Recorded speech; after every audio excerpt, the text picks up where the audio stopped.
सच्चिदानन्दरूपाय विश्वोत्पत्त्यादिहेतवे तापत्रय विनाशाय श्रीकृष्णाय वयं नमः। श्री प्राणनाथ सद्गुरु परम विनय करौ प्रणाम गरै कपट विकट कपाट उरसमेरत जय का नाम। साक्षात परात्पर अखिलेश्वर परब्रह्म परमात्मा श्री कृष्ण जी, वहाँ की आह्लादिनी महाभावा श्री श्यामाजी महारानी सद्गुरु महाराज, आदरणीय संतजन भक्तवृन्द, आज हामी बडो आनन्दित छौँ। यस मानव शरीरमा जन्म पाउनु जन्तूनाम नरजन्म दुर्लभमत पुंसस्ततु विप्रता तस्मात् वैदिक धर्म मार्ग परत विद्वत्व अस्मात् परम नित्य विवेकन स्वानुभवो ब्रह्मात्मना संस्थितिर मुक्तिर्नो शतकोटि जन्म सुकृतै पुण्य विना लभ्यते।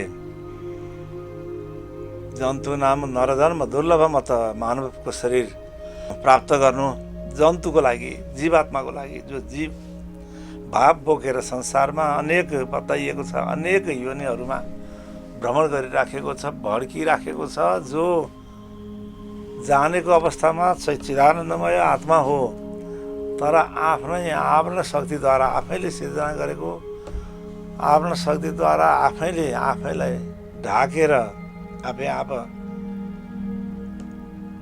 आफको नजाने मायाको मरम आफूले आफैलाई छेकेर आफूले आफैलाई धोका दिएर घुमिराखेको जीवात्माको लागि अनेक योनिहरू घुम्दै घुम्दै हिँडिराखेको भ्रममा दौडिराखेको छ।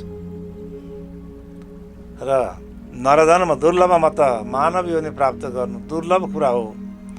दुर्लभ भन्नाले प्राप्त गर्न अशक्य, प्राप्त गर्न नसकिने, दुर्लभ लाभ गर्नलाई गाह्रो पर्ने, धेरै कठिनाइसँग प्राप्त गरिने, दुर्लभम अतः पुंसस्ततो।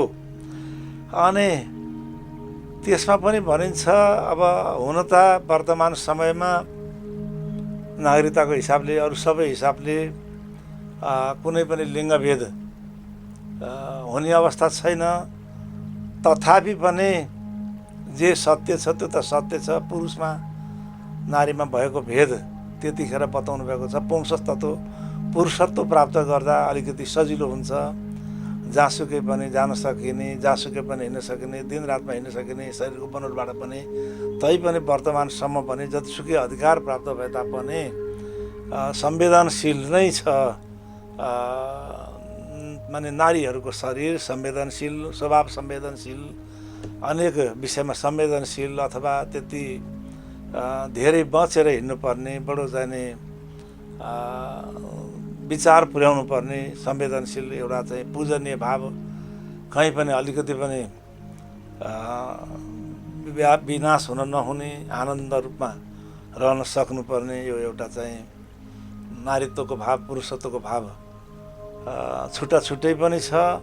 आत्मा त सारा चराचर प्राणीको एउटै छ। नागरिकताको हिसाबले सबैको अधिकार एकै छ। तैपनि पुंसत्व तत्त्व विप्रता, पुंसत्व भन्नाले पुरुषत्वलाई शङ्कराचार्यजीले विशेष महत्त्व तत्कालीन अवस्थामा शङ्कराचार्यजीका जति चेलाहरू हुनुहुन्छ अथवा जति त्यो बेलादेखि वर्तमानसम्म वैदिक धर्ममा गुरुकुलमा बसेर अध्ययन गर्ने विद्यार्थीहरूको रूपमा शिष्यहरू नै रहनुभएको प्रसङ्ग जतिसुकै वर्तमान भोलि जस्तो चलेर जाला। योभन्दा अगाडिका गुरुकुलहरूमा, महाविद्यालयहरूमा अहिलेसम्म पनि केटा मान्छेहरू अथवा चाहिँ पुरुषले बढी मौका पाउने गरेको त पुंसत्व त विप्रता।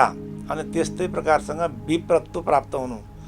विप्रत्व भनेको एउटा ब्राह्मणत्व भन्दा पनि हुन्छ, विप्र द्विजत्व पनि भन्ने गरिएको छ। तर ब्राह्मण हुनु, त्यसमा कस्तो ब्राह्मण हुने भन्दा वैदिक धर्म मार्ग परत, वैदिक सनातन धर्मको ब्राह्मण भन्ने कुरो त्यहाँ उल्लेख गर्नुभएको छ। जे लेखेको छ त्यसैको व्याख्या गरिराखेको छु म।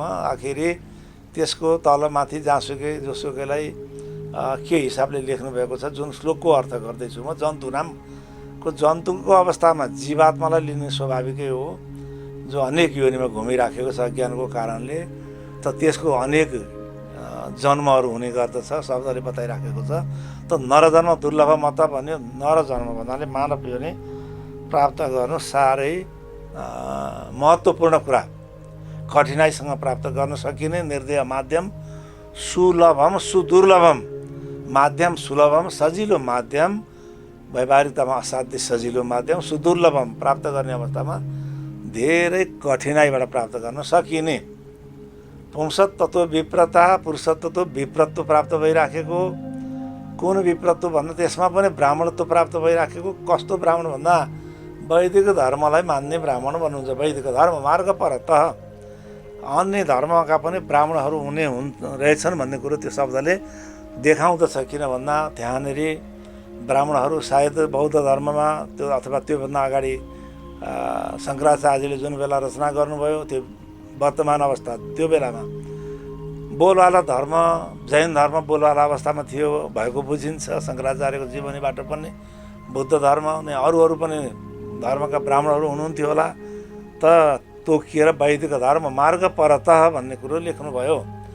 वैदिक धर्म मार्ग परतः भन्नाले वैदिक धर्म मात्रै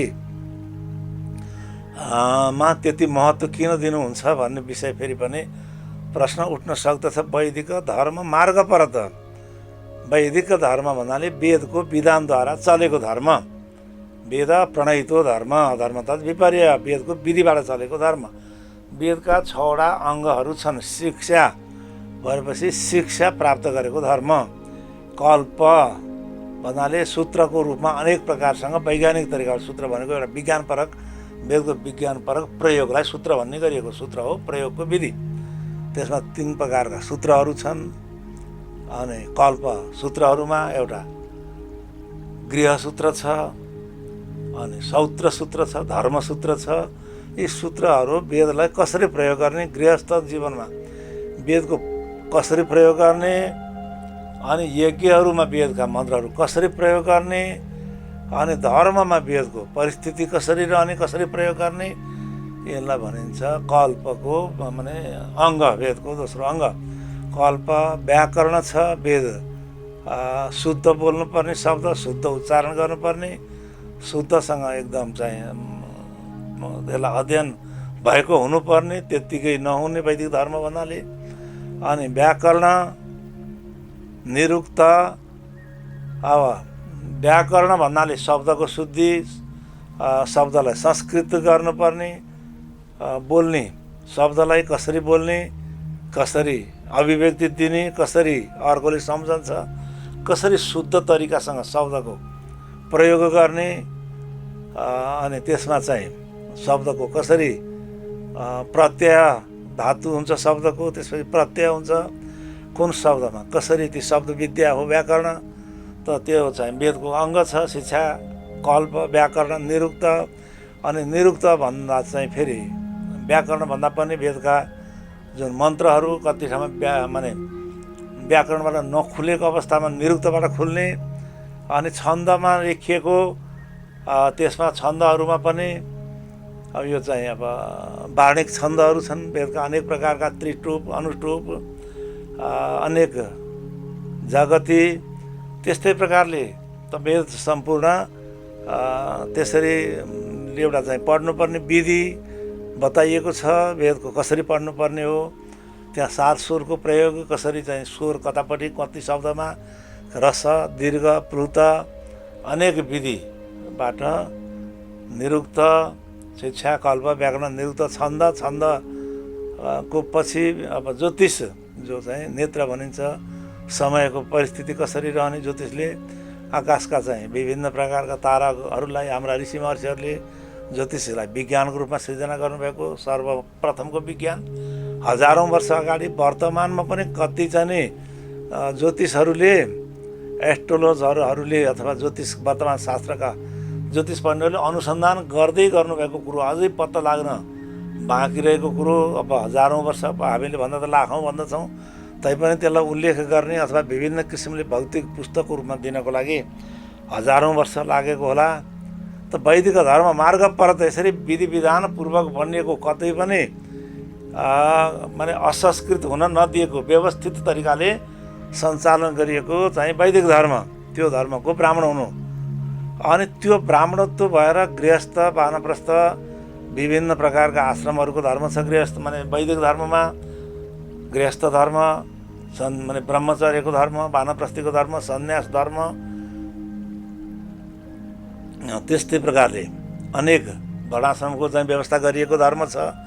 किन भन्दा त्यो सबै कुरो रूढिवादी नहोस् भनेर गरिएको। कति व्यक्तिहरूले वर्तमान समयमा अब आखिरी अन्य समाज दोषी पनि होइन, यो बिगार्ने अथवा बिग्रने समयको परिस्थितिले, कालान्तरले गर्दाखेरि वैदिकहरूबाटै केही न केही रूढिवादहरू मिसिँदै गयो, अनेक प्रकारका चाहिँ प्रतिबन्धहरू लगाउँदै गइयो। तर पनि वैदिक धर्मको मूल उद्देश्य भनेको चाहिँ एउटा स्वच्छ समाज, एउटा चाहिँ सभ्य समाज, एउटा शिष्ट समाज। एतद् देश प्रसूतस्य शाकासदग्र जन्मन स्वं चरित्रम शिक्षारम पृथिव्या सर्वमानवा। पृथ्वीका सारा मानिसहरूलाई शिक्षा दिने, पृथ्वीका सारा मानिसहरूलाई ज्ञान दिने, पृथ्वीका सारा मानिसहरूलाई सभ्य बनाउने उसको सिद्धान्त हो। तर कालान्तरमा जाँदै जाँदै गर्दा कतै न कतै अनेक प्रकारका अवरोधहरू आए होलान्, अथवा धेरै समयपछि बताइएको छ विभिन्न कालान्तरमा विद्याको लोप हुने कुरा हामीले गीतामा थाहा पाउँदछौँ। त वैदिक धर्म मार्ग परत विद्वत्व अस्मात् परम।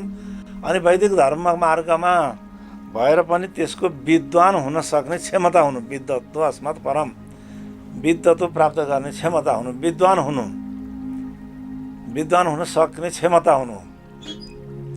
र विद्वान मात्रै भएर पनि भएन, त्यसभन्दा अगाडि भन्नुहुन्छ नित्यानित्य विवेकन। अनि त्योभन्दा अगाडि नित्य वस्तु के हो? नित्य भन्ने शब्द छ, नित्य भन्नाले जो कहिल्यै पनि कालबाट अबाधित, नित्य वस्तु त्यो हो जो कालमा अबाधित हुन्छ अथवा कालक्रमले गर्दा भङ्ग हुँदैन। कुनै कालमा थियो, वर्तमान कालमा, अब माने भूतकालमा थियो, वर्तमान कालमा छ, भविष्यमा रहँदैन। भूतकालमा थिएन, वर्तमान समयमा छ, भविष्यमा समयमा रहँदैन। अनि भूतकालमा थिएन, वर्तमानमा पनि छैन, भविष्यमा हुन्छ भन्ने कुरो यो वस्तु हुन्छ अनित्य। कुनै समयमा देखिने, कहिलेकाहीँ देखिने, कहिलेकाहीँ नदेखिने वस्तु एउटा छ भने अर्को वस्तु छ जो कालातीत छ, जसको भूत सर्वकालमा भएको हुनाले जसको लागि भूत छैन, भविष्य छैन, वर्तमान सधैँभरि छ। त्यसैले जहिले पनि त्यसलाई भनिन्छ नित्य। र जो चाहिँ अनित्य पदार्थ छ त्यो अघि थियो, भूतकालमा थियो, काल बाधित भएर गयो, कालले हटाइदियो, वर्तमान समयमा छैन, अथवा भूतकालमा थिएन, अहिले वर्तमान समयमा सिर्जना भइराखेको छ, हामीले त्यसलाई देख्न पाइराखेका छौँ, भविष्यमा विनाश भएर जान्छ। अथवा जो वर्तमानमा पनि छैन, भूतकालमा पनि थिएन, अनि शास्त्रको प्रमाण पनि छ। र यहाँनिर प्रमाणका पनि विषय भिन्नै छन्। प्रत्यक्ष प्रमाण, अनुमान प्रमाण, उपमान प्रमाण, शब्द प्रमाण। यी प्रमाणहरूद्वारा भविष्यमा हुने छ है भन्ने पनि कति ठाउँमा हामीले थाहा पाउँदछौँ। त्यसरी जो वस्तु भविष्यमा हुनेवाला छ, वर्तमानमा छैन, भूतकालमा थियो भने भविष्यमा हुनेवाला छ, भविष्यमा रहँदैन, वर्तमानमा छ, वर्तमान र भविष्यमा रहँदैन, भूतकालमा थियो। यसलाई कालबाधित वस्तु सत्य हुँदैन, नित्य हुँदैन, नित्य अनित्य विवेकन। नित्य र अनित्यको विवेकमा एउटा मात्रै वस्तु वैदिक धर्मको दार्शनिक सिद्धान्त अनुसार, वेदको पनि दर्शन शास्त्रको सिद्धान्त अनुसार नित्य वस्तु एउटा मात्रै। अथवा त्यो वैदिक सिद्धान्तलाई मान्ने पनि अरू पनि दर्शनहरू छन्, आस्तिक दर्शनहरू। त उहाँहरूको सिद्धान्त भन्दा पनि उत्तर मीमांसा दर्शनको सिद्धान्त अनुसार चिदानन्दमयम ब्रह्म नाम रूपात्मकम जगत ब्रह्म सत्य जगत मिथ्या जीवो ब्रह्मैव नापर, यो उत्तर मीमांसाको सिद्धान्त हो। यो सिद्धान्त ब्रह्म सत्य जगत मिथ्या भन्ने सिद्धान्त न त शङ्कराचार्यको अद्वैत वेदान्तको मात्रै सिद्धान्त हो, यो हो शङ्कराचार्यद्वारा चाहिँ स्थापित मायावादी सिद्धान्त भनिन्छ। अद्वैत वेदान्त सिद्धान्त पनि उत्तर मीमांसा जो चाहिँ ब्रह्मवादी सिद्धान्त नै हो।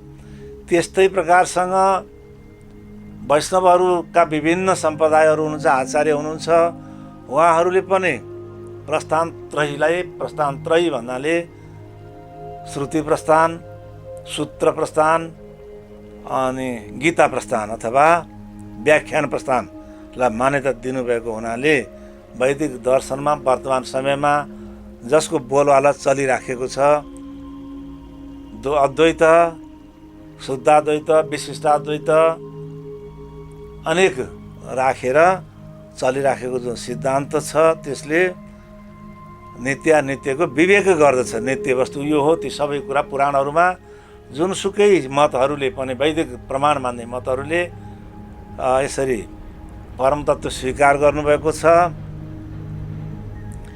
स्वानुभव ब्रह्मात्मना संस्थिति, अनि यो चाहिँ उत्तर मीमांसाको सिद्धान्त अनुसार ब्रह्मात्मना संस्थिति, ब्रह्म र आत्माको एकताको स्वरूप, ब्रह्म र आत्माको सम्बन्ध जो चाहिँ प्राप्त गर्ने शुभ अवसर प्राप्त भइराखेको छ जीवको लागि।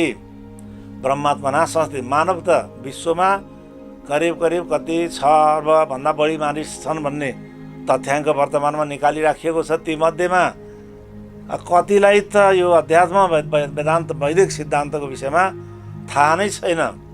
मनुष्याणाम सहस्रेषु कश्चित् अपि सिद्ध यति थाहा हुनेहरूमा पनि फेरि अब यसको सङ्ख्या पत्ता लाउँदै जाँदा थोरै व्यक्तिहरूले थाहा पाउनुहुन्छ यो कुरो। त्यसैले नित्यानित्यको विवेक थोरै मान्छेलाई थाहा छ। स्वानुभव ब्रह्मात्म संस्थिति मुक्ति नो शतकोटि जन्म सुकृतैर पुण्यैर विना लभ्यते। हजारौँ 100 कोटि कल्पको पुण्य सञ्चय भएको अवस्थामा मानिसको यो चाहिँ शरीर प्राप्त भएर निर्देह माध्यम सुलभम सुदुर्लभम प्लवम सुकल्पम गुरु कर्णधारम मयानुकूलेन नवस्य तेरितम पुमाम भवाब्दी न तरेत। यति गर्दा गर्दै पनि भवरूपी सागरबाट बुद्धिलाई तार्न सकिएन भने, बुद्धिलाई संसार खाडीमा पठाइयो भने आत्माको घात हुन पुग्दछ। किन भन्दा त्यहाँनिर जुन मूल शुद्ध चैतन्य आत्मा हो त्यसलाई लिएर बनिएको होइन। आत्मघात भनेको बुद्धिमा, आत्मामा माने बुद्धि खडा भइराखेको छ। बुद्धिद्वारा नै यो संसारमा जन्मनु मर्नुको खेला भइराखेको छ र त्यसलाई घात पुग्दछ। त्यसैले यो महत्त्वपूर्ण हामीले प्राप्त गरिराखेका छौँ। मैले योभन्दा अगाडि मात्र यो भूमिका राखेको गीता, श्रीमद् भगवत गीताको केही प्रवचन यहाँहरूको अगाडि राख्दै आइराखेको थिएँ। र श्रीमद् भगवत गीता पहिलो प्रथम अध्याय, द्वितीय अध्याय, तेस्रो अध्यायको पनि केही न केही विचार यहाँहरूको अगाडि राखेको थिएँ। लोकानाम द्विविधा निष्ठा पुरा प्रवृत्ता मया नग। अर्जुनले चाहिँ जब त्यहाँ सोध्नुभएको छ लोकानाम द्विविधा निष्ठा पुरा प्रवृत्ता, हे भगवान्, माने कृष्ण भन्नुहुन्छ लोकमा 2 प्रकारको निष्ठा मैले बनाइराखेको छु। त तेस्रो अध्यायको पनि पाठ गर्दै गइसके उपरान्त अनि अर्जुनले प्रश्न गर्नुहुन्छ, मानिस किन अथ केन प्रयुक्तेन पापम चरति पुरुष। त उहाँले बताउनुहुन्छ पापको, धर्मको, व्यवहारको चाहिँ तेस्रो अध्यायमा कसरी चाहिँ कर्म किन गर्नुपर्छ, कर्मबाट कसरी धर्मबाट, कसरी कर्मबाट कसरी धर्मको सिर्जना हुन्छ। हामी गर्नेलाई धर्म भन्दछौँ, गर्नेको नाउँ धर्म हुँदैन। शब्दले बताइराखेको छ जहाँनिर क्रियावाचक शब्द हुन्छ, गर्नु भन्ने शब्द चाहिँ हुन आउँदछ कर्म।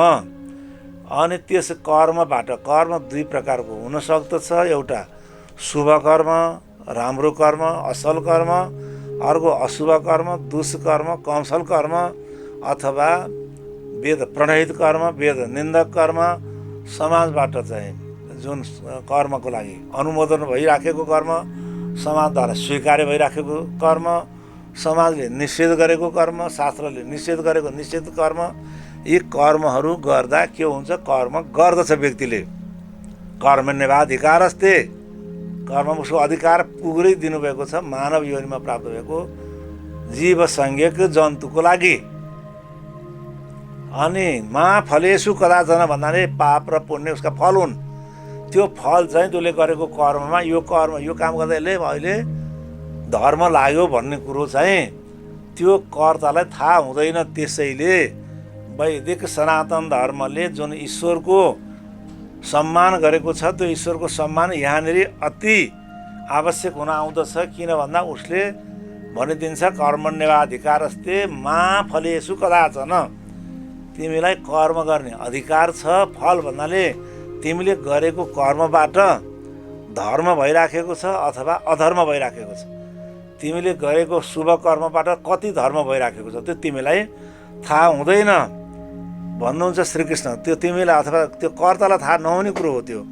त्यो थाहा चाहिँ कसलाई हुन्छ त भन्दा ईश्वरलाई। त्यसैले यो आस्तिकवादी सिद्धान्त ईश्वरवादी सिद्धान्त भएको हुनाले त उसले किन डराउनु परेन भन्दा कसैलाई आफूसँग सम्पत्ति छ, आफूसँग लगानी गर्न सक्ने चाहिँ धन सम्पत्ति छ, आफूसँग शारीरिक बल छ, आफूसँग कसैको सेवा गर्ने चाहिँ क्षमता छ भने अब गरे हुन्छ कर्म, खेर जाँदैन भन्ने वैदिक सिद्धान्तको मान्यता हो। खेर जाँदैन, देखेको छैन कसैले, मैले गरेर के गर्ने। मैले यहाँ कसैले पनि नदेखेको ठाउँमा एउटा चाहिँ नि पशुले दुःख पाएर बसिराखेको रहेछ, बन्धनमा परिराखेको रहेछ बाटोमा।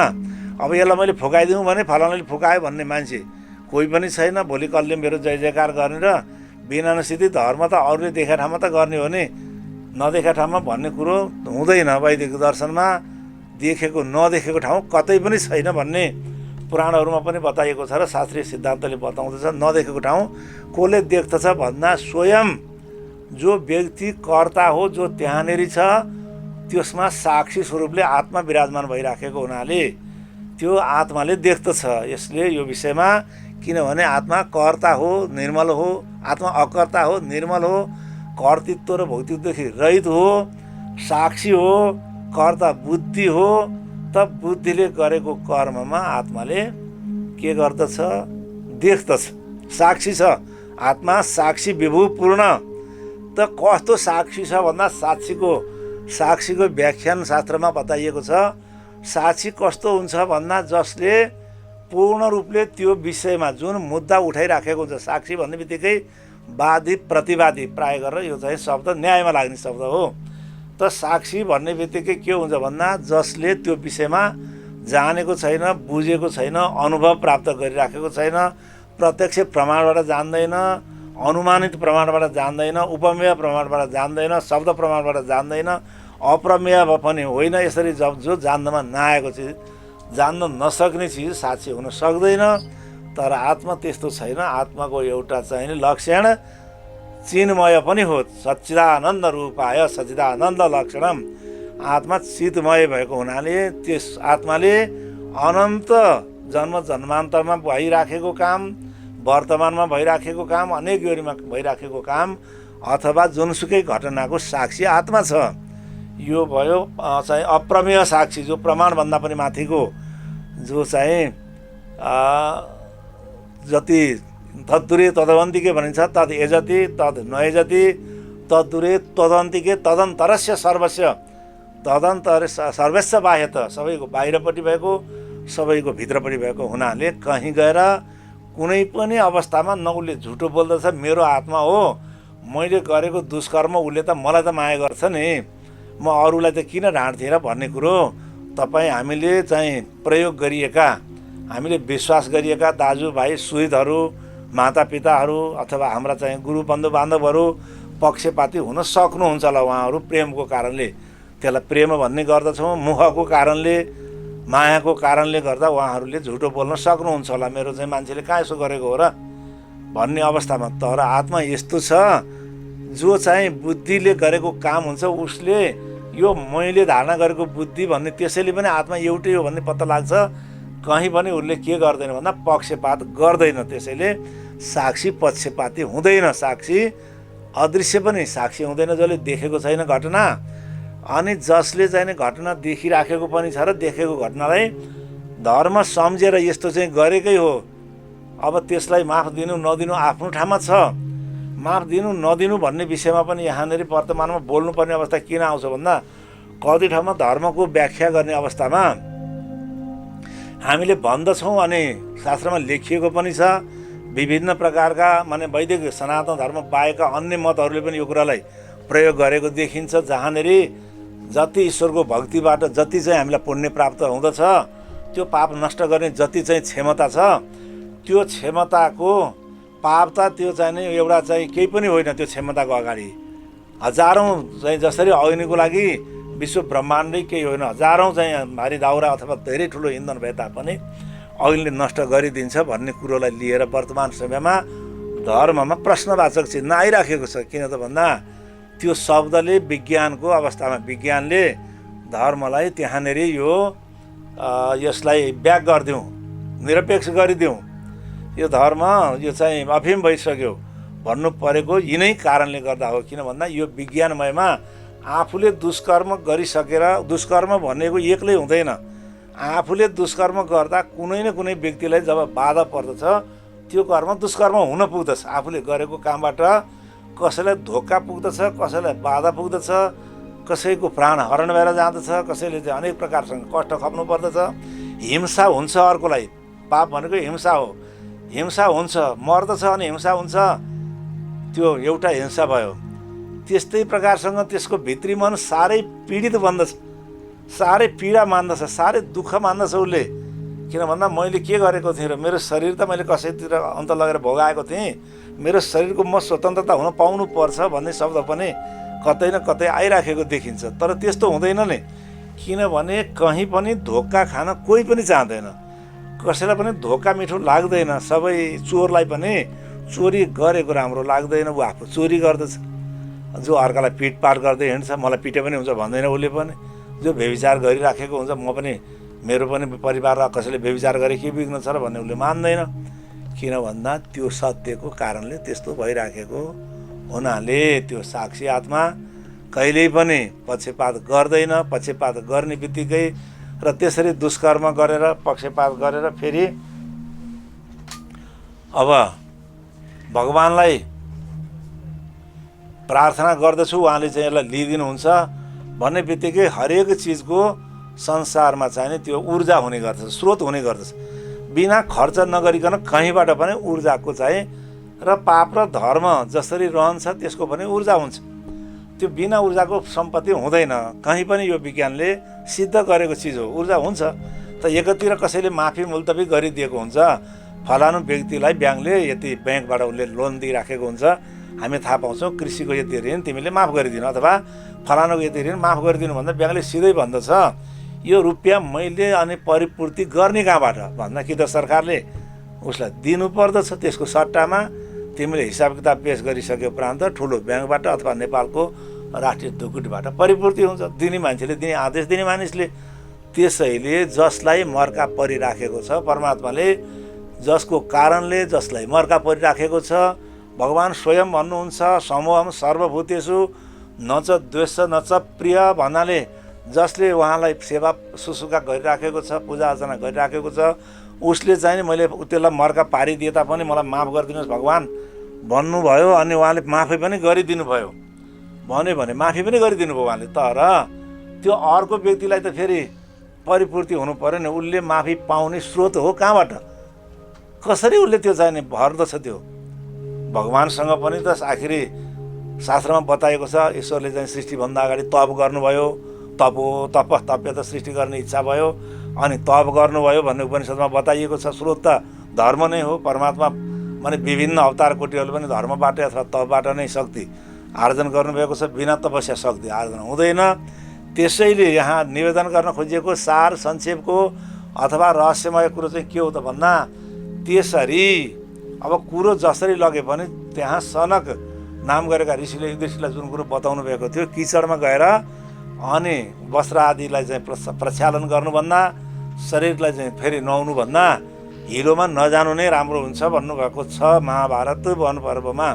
त भन्न के खोजेको भन्दा दुष्कर्म गरेर, पाप कर्म गरेर, अरूलाई पीडा दिएर अथवा शास्त्र निन्दित कर्म गरेर फेरि भगवानको पूजा गरेर यज्ञ इत्यादि गरेर त्यसबाट चोखिनुभन्दा चाहिँ सकेसम्म अब गर्दा भन्दा जुनसुकै अवस्थामा रावण जस्तो दुष्ट शत्रु आइसक्यो, अब मैले गर्दिनँ कर्म, अब मैले यज्ञ गर्नु पर्दैन भन्दा पनि च्यालेन्ज दिन्छ, मलाई जितेर लान सक्यो भने फिर्ता लैजा तेरो श्रीमती।